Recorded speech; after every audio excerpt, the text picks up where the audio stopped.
Greetings, YouTube. Some pleasantly good news yesterday coming out of India for the gay community of the world. Yesterday, India, the entire country, decriminalized same-sex intercourse.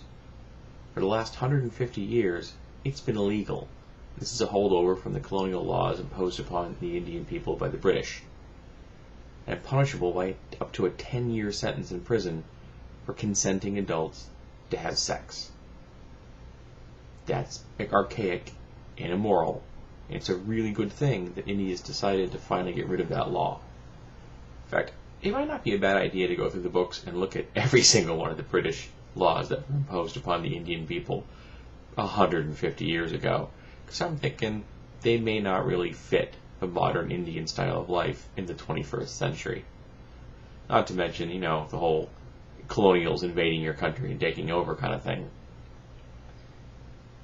But seeing as India comprises, I think, a sixth of the human population of the entire planet, this is going to mean a whole lot of gay people, bisexual people, transgender people, what have you, are now free to conduct their sex lives and not be concerned about being arrested. I'm sure there's still going to be ample prejudice and bigotry from their fellow man, but at least they won't be put in jail. And that's a big step in the right direction. I have no idea when India will eventually adopt same-sex marriage or grant full rights to gay people. It may be a while. It could be decades.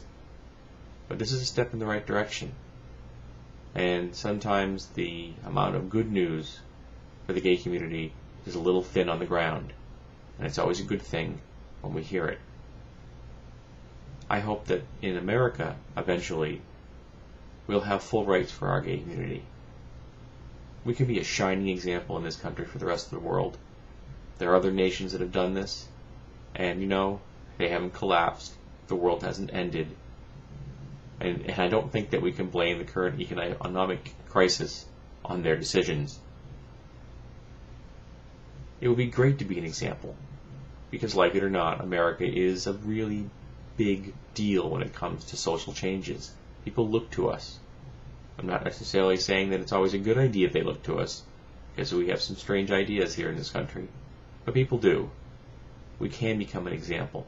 We can become a shining light, going into those dark corners of human activity, showing people that, what individual consenting adults do is their own business and not yours.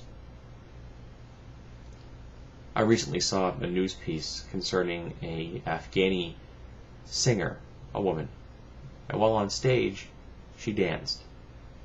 Not what you would call a vigorous dance, a dance that I could do, a dance that a really white boy could pull off. A little bit of shuffling here, a little bit of soft shoe, nothing over in the least. And remember, she's wearing a full head scarf and covered except for her hands and her face. So it wasn't showing off skin. There was nothing provocative about this in the least. But afterwards, they interviewed people in the street with their reaction. And just a man on the street, an ordinary citizen, not picked out of the crowd for any particular reason, was quoted as saying, "I think she should be killed." I was stunned.